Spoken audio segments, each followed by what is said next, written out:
Hello दोस्तों, मैं आशुतोष कुमार। आप देख रहे हो सबका knowledge YouTube channel. Last chapter unit number 9 और chapter number 5 government budget and economy और मैक्रो इकोनॉमिक्स का बहुत ही इंपॉर्टेंट, बहुत ही प्यारा है। इसको पढ़िएगा, अभी से लेकर आपको फ्यूचर तक काम देने वाला है। तो इसको अच्छे से करिए। नोट्स को टेलीग्राम पर शेयर कर देंगे, वहाँ से आप पढ़िए। और कहीं से कोई परेशानी वगैरह होता है तो पहले वीडियो को देख लीजिए, उसके बाद नोट्स को पढ़िए, ज़्यादा आसानी से समझ में आएगा। तो चलिए स्टार्ट करते हैं मैक्रो इकोनॉमिक्स का लास्ट चैप्टर। इसके बाद chapter wise important question answer दे देंगे, उसको कर लीजिएगा और नोट्स को रिवीजन कर लीजिएगा। सब कुछ कंप्लीट हो जाएगा, इससे बाहर कुछ नहीं देता है। ठीक है, नोट्स काफ़ी डिटेल में रहता है तो इससे बाहर देने का चांस ही नहीं रहता है। इसका तो वेटेज भी कम है, 3 नंबर का दे रहा है तो उतना देगा भी नहीं। लेकिन मॉडल के अकॉर्डिंग नहीं जाएंगे हम लोग, इकोनॉमिक्स वगैरह में कहीं से कुछ दे सकता है। ठीक है, चलिए तो सवाल तो नहीं रहेंगे लेकिन पैटर्न रहना चाहिए मॉडल के अकॉर्डिंग। चलिए तो बात करते हैं क्या बोलते हैं हम लोग सिलेबस का, कि चलिए ठीक है, सब कुछ ठीक है। गवर्नमेंट बजट एंड इकोनॉमी, तो गवर्नमेंट बजट के बारे में थोड़ा सा इसको छोटा करते हैं। चलिए अब ठीक है, तो गवर्नमेंट बजट के बारे में जानते होंगे। बजट हाल ही फिलहाल में इस बार भी निकला, बहुत 2-3 दिन पहले ही निकला है। 1 फरवरी को तो रिलीज हो ही जाता है। तो बजट से पहले, गवर्नमेंट बजट से पहले आप बजट समझिए। बजट क्या होता है? बजट मतलब हम लोग अनुमान लगाते हैं एक तरह से, कितना मेरे घर का बजट होगा, कितना इस मंथ में खर्च होगा, कितना आएगा। जैसे कि मान लीजिए इस मंथ का मेरा घर में जो इनकम है पापा का कितना होने वाला है, कहाँ कहाँ खर्च करने वाले हैं, तो उसका जो हिसाब किताब, जो लेखा जोखा होता है, वही बजट होता है। तो उसी प्रकार सरकार करती है कि सरकार सोचती है कि कहाँ से मेरा पैसा आने वाला है, कहाँ खर्च होने वाला है, कहाँ पे पैसा लगाऊंगा तो इतना पैसा आएगा, कहाँ पे मेरा लॉस जाने वाला है। तो ये सब साल भर के जो भी लेखा जोखा होता है उसी को स्टेटमेंट के रूप में पार्लियामेंट में पेश करती है। उसी को फिर बाद में कानून वगैरह बनते हैं, उसी के अकॉर्डिंग सब कुछ काम होता है। ठीक है, डिफिनेशन के तौर में देख लीजिए क्या होता है, उसके बाद क्लियर हो जाएगा। चाहे आप हम लोग खुद घर में बजट बनाते हैं, हम लोग कहीं जाना है, मान लिया हमको मार्केट घूमने जाना है कहीं, या किसी का बर्थडे वगैरह में जाना है, तो सोचेंगे ना, क्या सोचेंगे कि अच्छा जा रहे हैं बर्थडे में तो कितना वहाँ पे खर्च होगा, आज हमको मिला घर से कितना कितना आएगा, इस टाइप से। तो उसी सरकार भी करती है, कैसे कैसे आएगा, कैसे कैसे जाएगा, तो उसी के बारे में सब कुछ रहता है और कोई विशेष रूप से है नहीं। देखिए क्या बोलता है कि गवर्नमेंट बजट या एनुअल स्टेटमेंट, एक बात है कि सालीना होता है, साल का एक बार निकलता है। Showing the item wise estimates of receipts and expenditure during a physical year. Physical year यानी कि 1 अप्रैल से 31 मार्च के बीच में कितना हमको आने वाला है। देखिए annual showing the item wise estimates of receipts, अनुमान, एस्टिमेट में अनुमान लगाता है रिसीप्ट्स का, प्राप्ति का, और एक्सपेंडिचर खर्च का, कि कितना हमको आने वाला है और कितना खर्च होने वाला है ड्यूरिंग ए फिजिकल ईयर। तो उसी का एक लेखा जोखा, एक स्टेटमेंट होता है। तो बस दिखाता है कितना आएगा इतना जाएगा, और कुछ नहीं रहता उसमें। और कितना कितना रहता है दिखा देते हैं, एक तो आपको दिखाते हैं कि देखिए थोड़ा सा सबसे लास्ट में जब आइएगा तो इस साल का जो नया बजट आया तो उसको लगा दिए थोड़ा सा, कि आइएगा सबसे लास्ट में। तो बजट से पहले एक और भी होता है तो उसको भी थोड़ा सा दिखा देते हैं, क्योंकि सभी इंपॉर्टेंट। मैक्रो जितना डीप में पढ़िएगा उतना ही ज़्यादा, माइक्रो वैसा टेबल डायग्राम तो नहीं, लेकिन डीप में बहुत है। देखिए बात करें कि बजट से पहले आपका निकलता है इकोनॉमी सर्वे। थोड़ा सा आप जानकारी रखिएगा, ये सब जानकारी बहुत ही इंपॉर्टेंट है। इकोनॉमी सर्वे कौन निकालते हैं? तो जो चीफ इकोनॉमिक एडवाइजर होते हैं, तो वही इकोनॉमी सर्वे निकालते हैं। अभी इनका नाम नागेश्वर कुछ भी अनथा, भी क्या था उनका नाम, भी अनथा या अनथा नागेश्वरन। तो यह निकालते हैं, ये होते हैं गवर्नमेंट के चीफ इकोनॉमिक एडवाइजर। तो बजट जब पेश होता है तो उससे 1 दिन पहले इकोनॉमी सर्वे पेश किया जाता है। इकोनॉमी सर्वे अप्रोक्स कितना 500 पेजेस का होता है। तो इकोनॉमी सर्वे बजट वगैरह से अगर कंपटीशन एग्जाम दीजिएगा तो बहुत सवाल यहाँ से बनते हैं। ठीक है, देखिए इसमें क्या रहता है, पिछले साल का डाटा, ठीक है, कि ये पिछले साल कितना हुआ था, मतलब कि क्या बोलते हैं, कितना मेरा क्या बोलते हैं नेशनल इनकम कितना आया, कितना एक्सपेंडिचर हुआ, भविष्य का अनुमान कि अगला साल कितना होने वाला है, कितना हम लोग आर्थिक क्या बोलते हैं उसको, अभी रैंक हम लोग 5 पे आ गए ना वर्ल्ड में इकोनॉमी में। तो उसी प्रकार सब अनुमान लगा के पिछला साल इतना हुआ था, इस साल इतना होगा, और भविष्य के लिए सुझाव कि इस सेक्टर में खर्च करना चाहिए, इसमें इतना आया था इतना जाएगा। तो पहले 1 दिन पेश हो जाता है, उसी के बाद बजट उसी के अकॉर्डिंग, उसी को देखते हुए कितना इतना लॉस होने वाला, तो उसी के अनुसार बजट बनता है। ठीक है, तो बजट में क्या क्या होता है, बजट में देखिए क्या होता है, आम आदमी का खर्च और हिसाब किताब, कितना आमदनी और खर्च, मतलब कितना आएगा कितना जाएगा जो बता दिए। ठीक, टैक्स लेने का कानून, कि कहाँ कहाँ से टैक्स लेंगे तभी ना पैसा आएगा। फिर पैसा खर्च करने के लिए कानून, कहाँ कहाँ खर्च करना है, सरकार खर्च भी तो करेगी। तो ये सब का कानून उसमें रहता है, कि इसमें हम लोग कानून बनाए हैं कि इसमें इतना खर्च करेंगे, इतना ऐसे करेंगे। तो वही ना बजट में सब रहता है, लिखा देखो सब डॉक्यूमेंट्स रहता है। बजट स्पीच एंड हाईलाइट्स में 80 पेजेस का रहता है इसमें से, ठीक है ना। तो और स्कीम, सब्सिडी, इन्वेस्टमेंट बताती है कि इस स्कीम को लॉन्च करेंगे, इतना सब्सिडी देंगे, ये सब स्पीच में भाषण देती है। तो निर्मला सीतारमण यानी कि जो फाइनेंस मिनिस्टर होते हैं, तो उनके द्वारा बजट पेश किया जाता है।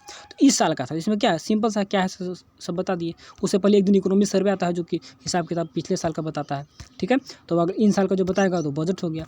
तो 1 साल पहले का अब क्लियर अनुमान है, केवल रियल में नहीं होता है, अनुमान कितना तो आएगा इतना जाएगा, ठीक है। और देखिए दूसरे लैंग्वेज में क्या बोल रहा है कि बजट डिफिनेशन बहुत इंपॉर्टेंट है, बजट का डिफिनेशन देता है हमेशा। पिछले साल फाइनल बोर्ड का एग्जाम देख लीजिए, दिया था, ठीक है। बजट इसका ऑब्जेक्टिव हो गया, इसके बाद और भी टाइप सवाल आते हैं, कौन कौन सवाल आएंगे तो हम लोग बताते चलेंगे, पढ़ाते चलेंगे, बताते चलेंगे। देख लीजिए government budget is annual physical statement, ठीक है, showing item wise estimates, item wise अनुमान लगाती है।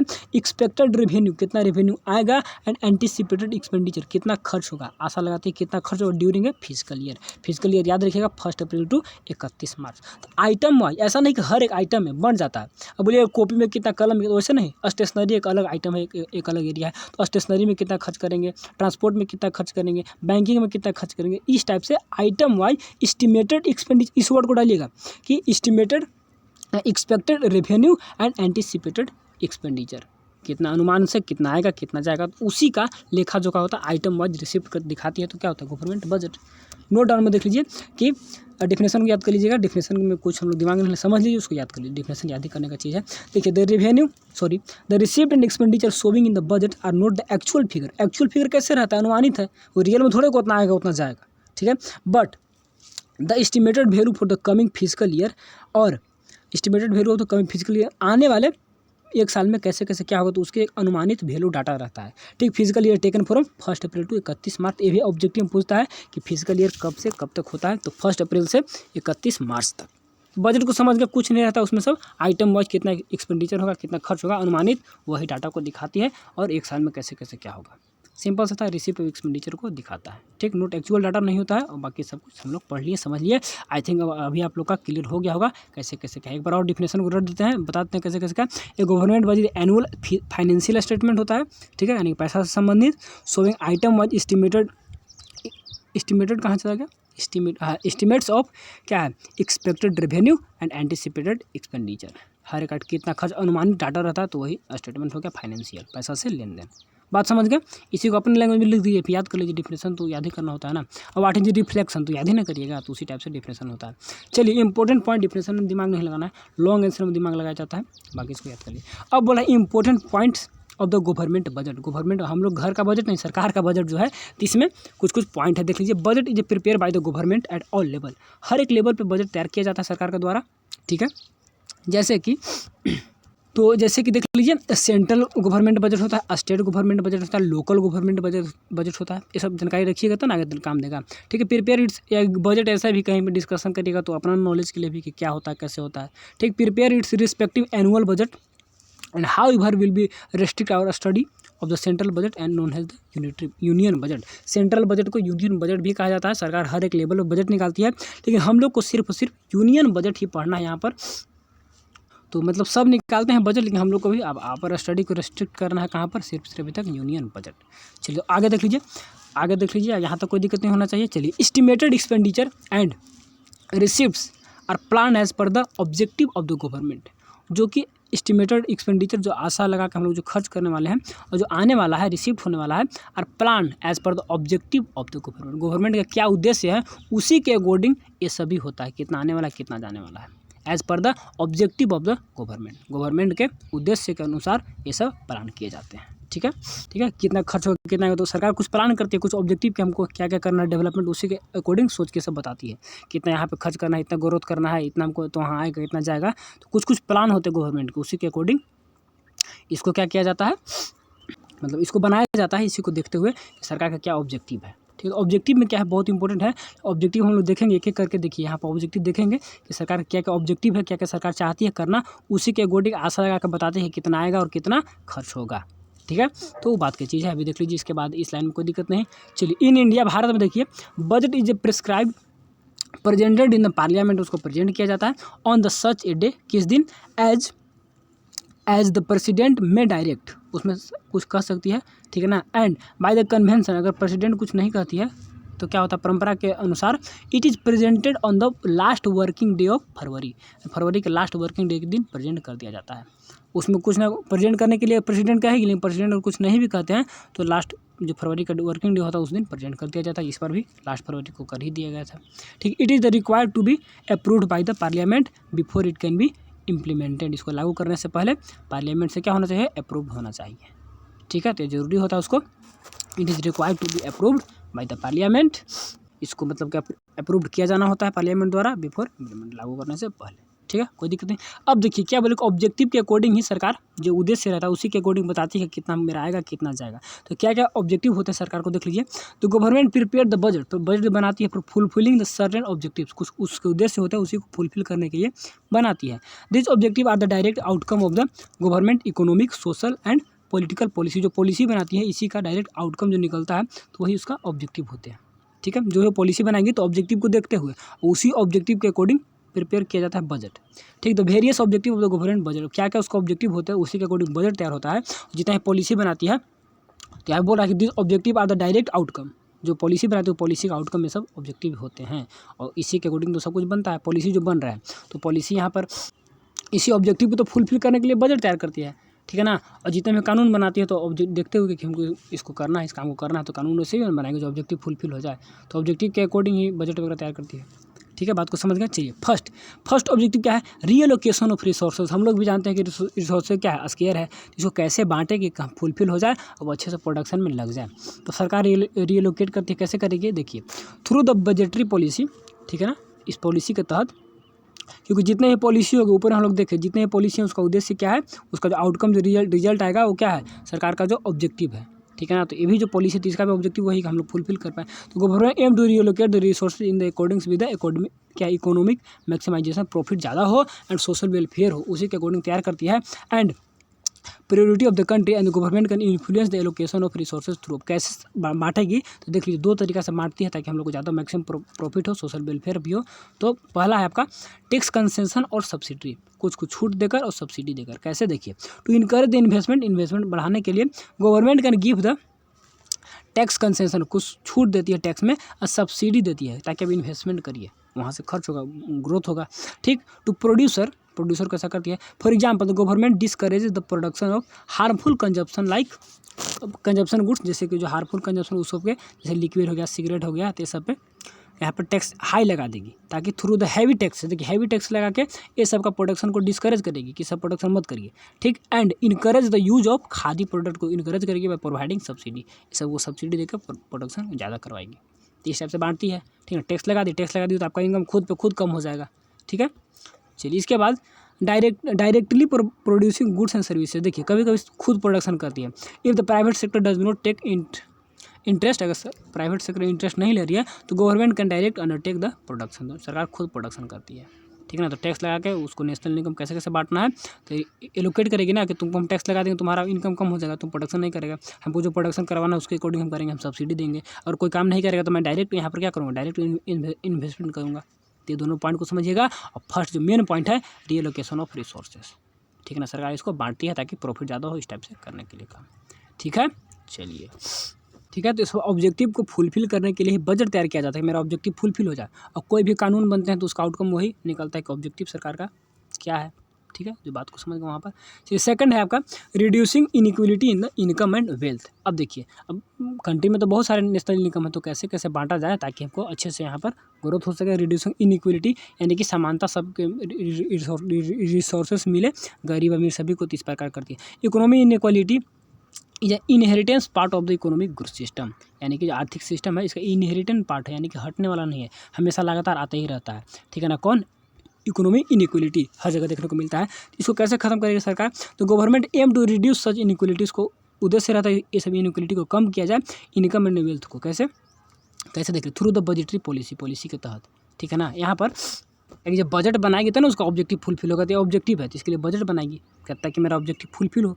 ठीक है ना, और इसके फिर पॉलिसी कानून वगैरह बनाएगी ताकि जो भी आउटकम निकले बाहर मेरा ऑब्जेक्टिव आ जाए, पॉलिसी बनाकर काम करेगी। तो इसके बाद क्या है, government aim to influence the distribution of income by imposing the taxes on the riches. देखिए रिच पे टैक्स वगैरह लगा देगी, और क्या होगा, spending the more on the welfare of the poor, गरीब पे ज़्यादा खर्च करेगी, और अमीर पे टैक्स लगाएगी ताकि उसका इनकम कम हो, वहाँ डिस्ट्रीब्यूशन कम करें। ठीक है, and it will reduce the income of the rich का इनकम कम करेगा, and rises the standard of living of the poor का मतलब स्टैंडर्ड बढ़ाएगा, एंड रिड्यूसिंग द इनइक्वलिटी से कम होगा इन distribution of distribution of income. इसी प्रकार पॉलिसी बनाकर टैक्स वगैरह लगाकर कम बेसी करेगी। ऊपर में वही था कि कहाँ पे हमको लगाना है, कहाँ पे इन्वेस्टमेंट करना है और कहाँ पे इन्वेस्टमेंट नहीं करना है, कहाँ पे प्रॉफिट हमको पाना है, कहाँ पे छूट देना है, कहाँ पे छूट नहीं देना है। तो यहाँ पर छूट दे के काम करवाती है, यहाँ पर टैक्स लगा कर रिसोर्सेज को यहाँ पर आगे पीछे करवा देती है। ठीक है ना। तो reducing the inequality in the income and wealth. इसके बाद थर्ड इसका क्या है, थर्ड ऑब्जेक्टिव क्या है, और जितने भी ऑब्जेक्टिव हैं तो ये सब ऑब्जेक्टिव फुलफिल कैसे होंगे, बजटरी पॉलिसी से। ठीक है ना, सॉरी किससे, बजट से। और जितने भी पॉलिसी है तो पॉलिसी का ऑब्जेक्टिव क्या होता है, फुलफिल करना सब कुछ को, जो भी मतलब बना रहा है ऑब्जेक्टिव मेरा जो भी है, तो सारे के सारे बनेगा यहाँ पर। कोई भी पॉलिसी से पॉलिसी बनाएगा तो आउटकम निकलेगा, इसी आउटकम को फुलफिल करने के लिए बजट होता बनता है। ठीक है। तो government budget is use to prevent the business fluctuation. ठीक, इकोनॉमी स्टेबिलिटी, स्थिरता लाएगी, आगे पीछे ना हो, फ्लक्चुएट ना करे। ठीक है ना। ऑफ इन्फ्लेशन, महंगाई ना बढ़े, डिफ्लेशन कमी ना हो। To achieve the objective of the economy stability, क्या करती है सरकार, the government aim to control the different phases of the business fluctuation through the budgetary policy. कैसे करेगी, बजटरी पॉलिसी हो गया एक आपका फिजिकल, क्या बोलते हैं उसको, फिजिकल पॉलिसी होता है ना, तो आगे चल कर उसको पढ़ेंगे, अभी बजटरी पॉलिसी है तो वही बात हो गया, फिजिकल पॉलिसी को बजटरी बोलेंगे। और एक आपका मॉनेटरी पॉलिसी होता है तो वो अलग चल गया, वो सब आरबीआई का काम होता है।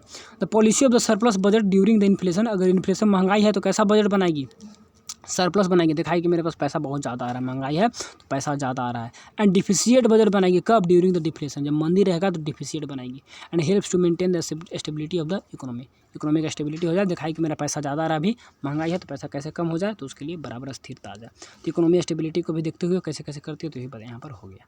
ठीक है। तो ये सब बताती है ताकि मेरा ऑब्जेक्टिव फुलफिल हो, काम हो, उसके लिए पॉलिसी वगैरह बनेंगे तो उसी पॉलिसी का आउटकम होता है ऑब्जेक्टिव, और ऑब्जेक्टिव को फुलफिल करने के लिए हम लोग क्या करते हैं, यहाँ पर बनाते हैं बजट। फोर्थ आपका मैनेजमेंट ऑफ द क्या है यहाँ पर, management of the public enterprises, यानी कि कुछ पब्लिक जो कंपनी है तो उसको मैनेजमेंट करने का काम करते हैं सरकार। There are large number of public sector industry होते हैं। ठीक है ना। और which are established and manage for the social welfare of the public, यहाँ पर उन लोग का काम ही होता है कि सोशल वेलफेयर करे, क्योंकि पब्लिक है, गवर्नमेंट है। And budget is the prepare with the objective to making the various provision, budget का ऑब्जेक्टिव क्या होता है, प्रिपेयर किया जाता है objective making the various provision for managing such enterprises को मैनेज किया जाए, एंड प्रोवाइडिंग देम क्या फाइनेंशियल हेल्प, ये सबको हेल्प किया जाए, दिया जाए, क्योंकि ये सब सरकारी कंपनी है, इससे क्या होगा, सब लोगों को कल्याण होगा। तो इसके लिए भी बजट बनाया जाता है कि यहाँ पर खर्च किया जाए, ऐसे किया जाए, उसमें सब कुछ डाटा रहते हैं, उसी के अकॉर्डिंग पॉलिसी बनते हैं, जो कि आउटकम में सब निकलता है। तो सब वही कानून बनाएगी तो सब काम करेगी, यही काम से उद्देश्य से उसका सब कुछ बजट पॉलिसी बनाना होता है। ये सब ऑब्जेक्टिव को फुलफिल करने के लिए मेन रूप से करती है। ठीक है ना। ऑब्जेक्टिव फुलफिल कैसे होगा, सब बजट बनेगा, कानून बनेगा, तो कानून ही होता है। फिर इकोनॉमिक ग्रोथ आपका आ गया। इकोनॉमिक ग्रोथ भी सरकार चाहे ग्रोथ करे, कैसे करेगी, growth rate of the country depend on the rate of the saving and investment, जितना रेट से हम लोग सेविंग करेंगे, इन्वेस्टमेंट करेंगे तो उतना ज़्यादा ग्रोथ होगा। ठीक। फॉर दिस पर्पस, इसके लिए बजटरी पॉलिसी टू क्या मोबालाइज द सफिशिएंट रिसोर्सेज को बांट देती है for the investment in the public sector में इन्वेस्ट करिए, and therefore the government make the various provision in the budget and rise the overall rate of the saving and investment. इस प्रकार से saving investment बढ़ाती है। ठीक है ना। तो कैसे करके बढ़ाएगी, बजटरी पॉलिसी से बढ़ाएगी, तो मोबालाइज द सफिशिएंट रिसोर्स को बांटेगी। ठीक है। इन्वेस्टमेंट के लिए इन द पब्लिक सेक्टर गवर्नमेंट में पैसा खर्च किया जाए, इसके लिए government makes variate section in the budget of rise the overall provide the provision in the budget rise the overall rate of saving, कुछ सुविधा प्रोवाइड करेगी और यहाँ पर बढ़ाएगी। ठीक है। तो उसके लिए कानून बनाएगी, बात समझ गया। चलिए इसके बाद रिडक्शन इन द रीजनल डिसेपरिटी, ये भी यहाँ पर काम करती है कि डिसेपरिटी जो है यहाँ पर कम हो जाए, कैसे कम हो जाए, तो government budget aim to reduce the regional disparity through the taxation and expenditure policy. तो जो भी मान ली पॉलिसी बनाएगी तो पॉलिसी से बन के जो सामने निकलेगा जो आउटकम में, तो सब क्या, ये सब रहेगा आपका ऑब्जेक्टिव। ऑब्जेक्टिव है तो ऑब्जेक्टिव फुलफिल कैसे, वही जो बजट बनाई है सरकार की, उसका उद्देश्य है फुलफिल करना। तो रीजनल डिसेपरिटी मतलब कि क्षेत्रीय असमानताएं हैं तो उसको रिड्यूस करना है, कैसे करेंगे रिड्यूस, तो government budgets aim to reduce the disparity through the taxation and expenditure policy for the encouraging the setting of the production unit in the economically backward region, मतलब कि गांव देहात में भी क्या करेगी, इकोनॉमिक यूनिट को सेट करेगी ताकि यहाँ पर भी ग्रोथ हो सके। तो इतना कुछ ऑब्जेक्टिव होते हैं, तो इतना डिटेल में समझिएगा तो ठीक है, नहीं समझेगा तो पॉइंट को याद रखिएगा, रिडक्शन, रीजनल डिसेपरिटी, इकोनॉमिक ग्रोथ, कैसे कैसे क्या, मैनेजमेंट ऑफ पब्लिक सेक्टर, सब टेक्स्ट वगैरह से करती है। तो आगे हम लोग पढ़ेंगे, टेक्स्ट के बहुत सारे टाइप होते हैं, आगे पढ़ेंगे। इसके बाद economic stability, reducing inequality in the income and wealth. आपका डिटरमिनेंट है, लिखने के लिए पॉइंट देता है, ऑब्जेक्टिव लिखिए 2-4 ऑब्जेक्टिव, ठीक है ना। एक्सप्लेन करने के लिए नहीं देगा, लेकिन लिखने के लिए direct producing goods and services, और इसके बाद टैक्स कंसेशन और सब्सिडी रिलोकेशन ऑफ रिसोर्सेज। इसी के जो फर्स्ट था through the budgetary policy the government aim to relocate the resources economic with the, जो फर्स्ट लाइन था यहाँ पे जो समझना है यहाँ पर कहाँ चला गया, इकोनॉमिक वेलफेयर, और इससे भी ऊपर था ना ऑब्जेक्टिव ऑफ द गवर्नमेंट। देखिए यहाँ पे इसी लाइन को समझना था कि गवर्नमेंट प्रिपेयर द बजट बनाती है for fulfilling the certain objective, कुछ ऑब्जेक्टिव को फुलफिल करने के लिए बनाती है। This objective are the direct outcome of the government economic and social political policy. जो पॉलिसी बनाती है तो इस पॉलिसी से निकल के आते हैं सब ऑब्जेक्टिव, ठीक है ना, ये सब ऑब्जेक्टिव निकल के आते हैं, और यही सब ऑब्जेक्टिव को फुलफिल करने के लिए क्या करते हैं, गवर्नमेंट प्रिपेयर करती है बजट को, ठीक है। बजट प्रिपेयर की क्यों, ऑब्जेक्टिव फुलफिल करना। तो ऑब्जेक्टिव कैसे पता चलेगा, तो पॉलिसी बनाएंगे, उस पॉलिसी का तो ऑब्जेक्टिव सामने आएगा कि सब काम करना है, और सब काम को हम लोग इस रूप से फुलफिल करते हैं। इस बात को याद रखिएगा, ठीक है। क्योंकि कानून बनाएंगे तो कानून क्या बनाना है, कानून में दिखा रहा है कि हमको ये सब ऑब्जेक्टिव उद्देश्य काम करना है, तो काम कैसे करेंगे, तो बजट में दिखाएगी कितना खर्च करेंगे, कितना आएगा, इतना जाएगा, ये सब काम करेंगे तो मेरा ऑब्जेक्टिव फुलफिल होगा, तो इसीलिए मैं इस कानून को ला रहा हूँ, ठीक है ना। तो वही सब काम साल भर सरकार करती है। इतना कुछ अच्छे से सब पॉइंट को जरूर याद रखिएगा, इतना डिटेल चाहिए मुझे। चलिए कंपोनेंट ऑफ बजट, बजट के कुछ कंपोनेंट को देख लीजिए, उसके बाद आज क्लास को छोटा ही करेंगे और फिर हम लोग अगले क्लास में स्टार्ट करेंगे, ठीक है। तो अभी उतना समझ में नहीं आएगा, धीरे धीरे पढ़िएगा तो आ जाएगा, टेंशन मत लीजिएगा, सब आ जाएगा। चलिए the component of the budget I refer to the structure. Component budget के तत्व जो होते हैं मेन उसमें कंपोनेंट, तो आपका 2 होता है, रेवेन्यू बजट और कैपिटल बजट। रेवेन्यू बजट क्या होता है, कैपिटल बजट क्या होता है, आइए यहाँ से हम लोग समझ लेंगे रेवेन्यू बजट क्या होता है। देखिए it deals with the revenue aspect of the government budget, यानी कि ध्यान देगा कहाँ से गवर्नमेंट बजट में रेवेन्यू आ रहा है, रेवेन्यू पर ध्यान देगा, ठीक है ना। रेवेन्यू कहाँ से आ रहा है, कैसे रेवेन्यू जनरेट होगा, ठीक है ना, उस पे। And it explain the how the revenue is generated and collected by the government, बताती है कैसे जनरेट करेंगे, कैसे कलेक्ट करेंगे रेवेन्यू को, ठीक है ना। And how it allocate them among the various expenditure heads, वो अलग अलग में खर्च भी कहाँ करेंगे, रेवेन्यू आ रहा है तो रेवेन्यू को खर्च भी करना है, तो दोनों काम करेंगे। इसीलिए रेवेन्यू बजट के भी 2 प्रकार होते हैं। रेवेन्यू बजट है two parts, revenue receipts and revenue expenditure. जो पैसा आया तो कहाँ से आया और पैसा कहाँ पे खर्च करेंगे। जो रेवेन्यू से पैसा आया तो इसको खर्च भी तो करना है सरकार को, तो कहाँ पे खर्च करेंगे। तो रेवेन्यू से रिलेटेड आपका रेवेन्यू बजट होता है, तो इसके भी 2 टाइप होते हैं, रेवेन्यू रिसिप्ट और रेवेन्यू एक्सपेंडिचर। और कैपिटल देख लीजिए, उसके बाद डिटेल में देख लीजिए कैपिटल क्या होता है।